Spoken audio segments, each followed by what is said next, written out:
Okay. Oh. Oh, shit. There we go. That's sensitive. Hello, random people watching that I probably know in Discord. This is Mage, and this is Anatomy, which is a creepy game that I got like 4 minutes into before deciding that this is probably something I should record, because it's creepy, and I talk to myself to relieve the tension. As far as I can tell, the entire game is you just go through this dark house, finding tapes. Let's get started.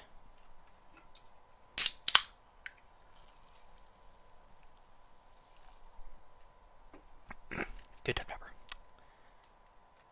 I forget what the first tape is.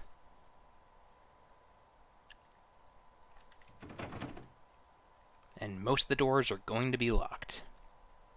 I can walk through here with confidence because I know that nothing scary happens up to the point that I've played already, which I will let you know when I reach.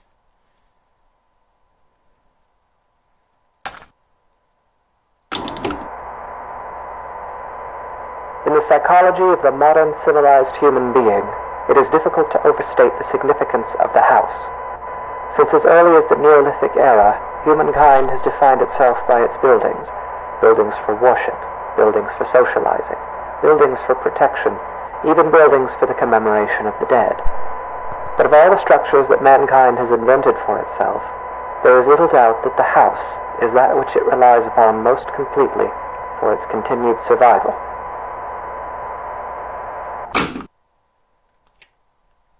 And that's going to be most of the gameplay, so far as I can tell.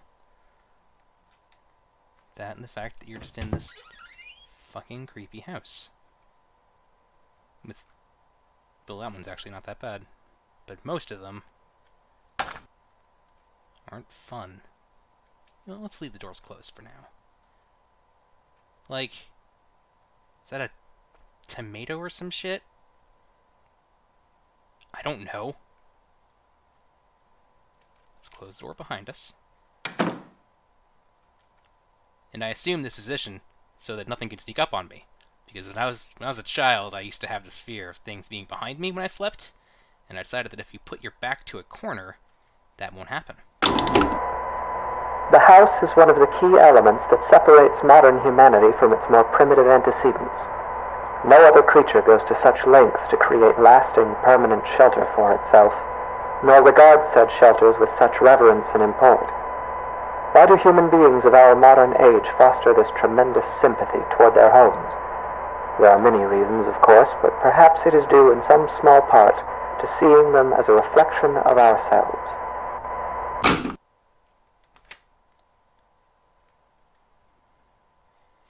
You know, it's kind of weird that you know where the downstairs bathroom is even if you haven't played this game, just because the layout of a house is always generally the same. Like, that's going to be the basement. That's just... Everyone knows that. Especially because if you're in the living room, you know that's only going to be a hallway.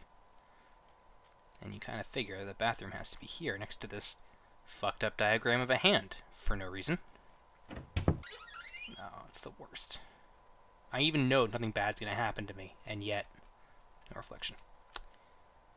Nice sink.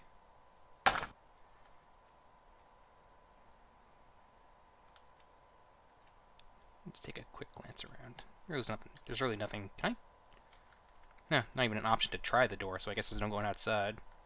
Then again, this is all about a house, so I suppose outside might not count. Assume the position.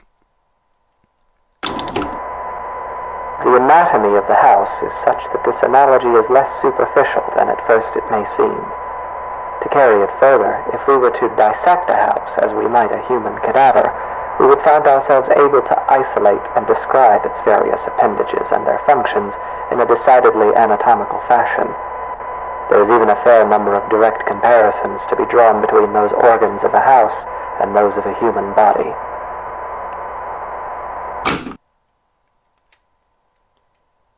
And I happen to know this is over here. I do not happen to know anything. My life is a lie. Yeah, you know, just a normal thing people have in their house. Just a diagram of a rib cage with what appear to be kanji. Those are in better resolution. I could probably show off.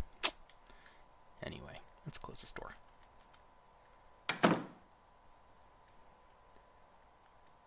Just...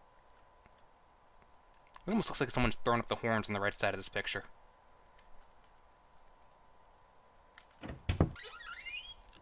This is where I was first really unsettled. Probably because the lighting in this game doesn't allow you to see past a certain distance. So, kind of gives you this sense of being stranded in like a little ocean. The quiet is unsettling. Let's close this door. And like I said, I know nothing bad happens yet. I've been this far. I've walked these streets. Loaded 6-string on my back. Okay, let's give this thing a shot. For example, let us examine the living room. Often the dominant space of a house's ground level, as well as typically the center of activity in a well-populated home, the living room is very much the heart of the house. While a human heart circulates blood to oxygenate the body's extremities, the living room circulates people, activity, communication. It is the room most likely to be found beating, as active and vivacious as its name would imply. The comparison is only strengthened when we consider also that the living room is most commonly the room to contain the fireplace, making it additionally a locus of actual physical heat. Okay. This one's going to be in here, as we've previously looked into. Like I said, I'm being brave because I've gotten this far, and I know that nothing scary happens. It just looks like it's going to. So, let's pick up this tape. Pick up this tape, I said. Who has a TV like this? In fact, who decorates their living room with just, like, a weird fucked up painting of what appears to be a surgery, as performed by zombies, on what might be a sexy lady? I don't know. Just makes it worse. Or this picture of a cat, howling skeleton of a cat. I don't fucking... This is fucked up. Point is, I know that there are at least another 2 tapes before I caught up to where I was previously. Let's just enjoy. It is easy to think of the kitchen and dining room as the stomach or digestive system of a house, though this comparison is tenuous. By contrast, the function and analog of a bathroom should be immediately obvious. The hallways and corridors of a house are its veins, providing circulation coursing throughout its frame. A staircase bears more than a passing resemblance, both physically and symbolically, to a spine. The windows of a house serve much the same purpose as eyes, and anyone who has ever rounded a bend or long drive and come suddenly face to face with a tall, dark manor will tell you that it is difficult to shake the impression that the house, through its lightless windows, is a creature capable of vision and intelligence.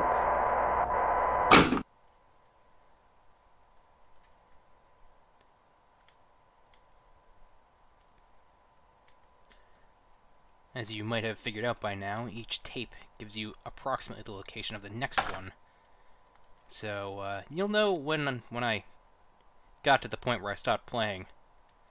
Because there's a tape about the basement. And I didn't want to go. The bedroom is perhaps the room that most eludes direct comparison in this fashion. At a stretch, and allowing for a bit of poetic sympathy, it might be said that the bedroom is not unlike the human mind, or those parts of it which dictate thought and imagination. In the bedroom, dreams are dreamt, passions are ignited, epiphanies are experienced in cold sweat at early hours. In the bedroom is where people invariably spend the majority of their time, though comparatively little of it whilst conscious.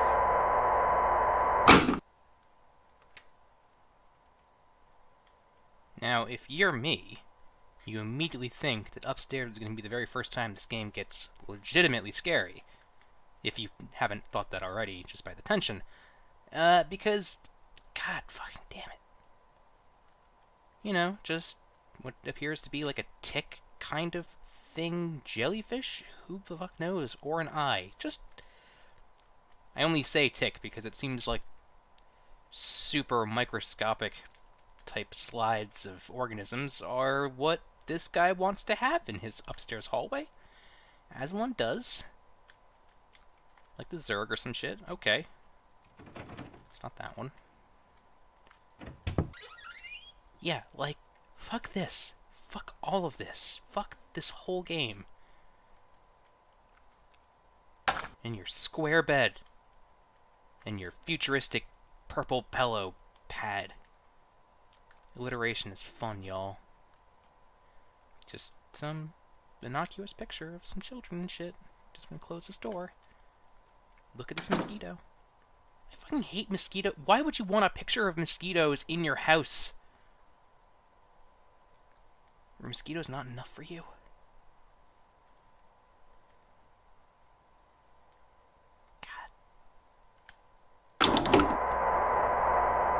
And yet this analogy is an incomplete one, for obviously the mind is an exceedingly complex thing. If the bedroom represents the thinking, dreaming part of the brain, then it is the basement that represents those lower, unconscious parts. The basement is dark. It is buried. It is a place full of cobwebs where memories are stored. A poignant comparison, truly. Often the unnerving uncertainty that comes with considering the deeper aspects of the human psyche is not unlike gazing down at the swimming blackness pooled at the bottom of a basement stairwell. It is a place we spend our childhoods filling with monsters that will lay for years in patient silence. It is a place that, barring some specific errand, we seldom ever want to go. Which brings us to where I left off. Because I do not want to fucking go in the basement. Oh, God. And I know this is the fucking basement. Oh, shit. I'm completely wrong. Was it the one in the kitchen, then? Remember all that shit I was saying at the earlier part of this video where I was like, I know how houses work. Yeah, good job. Okay. Okay. This is... Oh, God, this is the worst. Oh, man. Okay. Like I said, I don't know what's down there. And it might be fucking nothing. Because so far it's been fucking nothing. Oh, Jesus.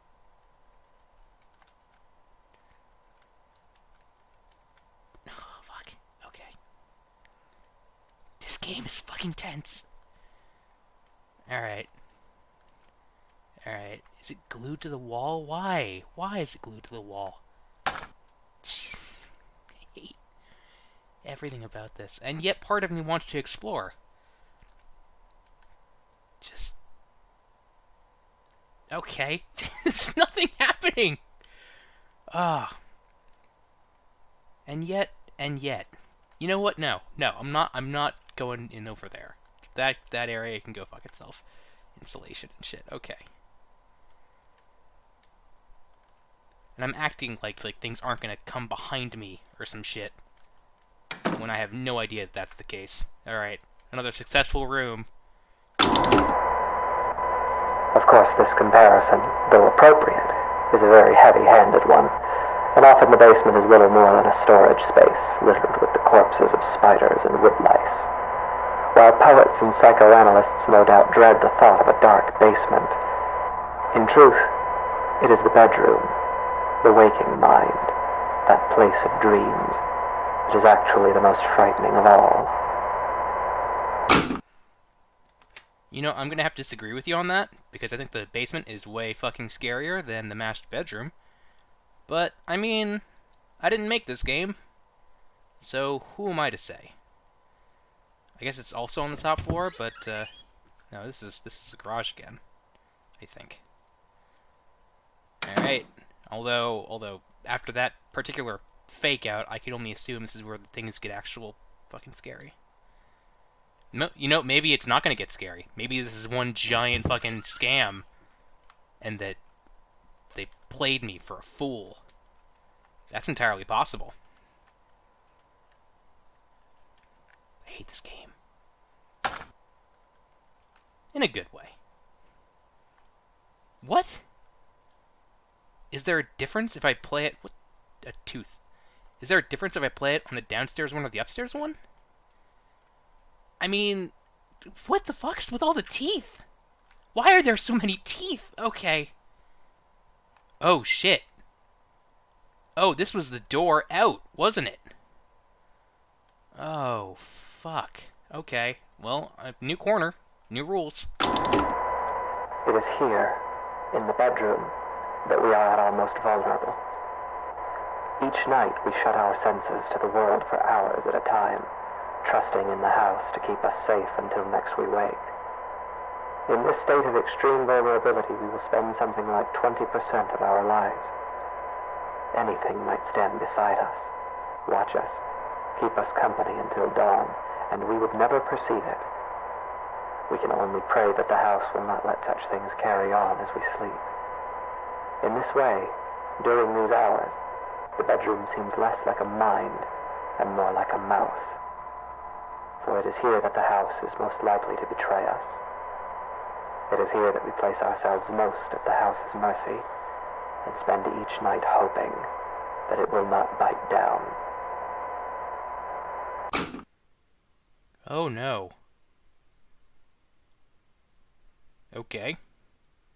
I guess that's the end of the game. I'm gonna boot it up again in a second. Stay tuned for part 2. Until then.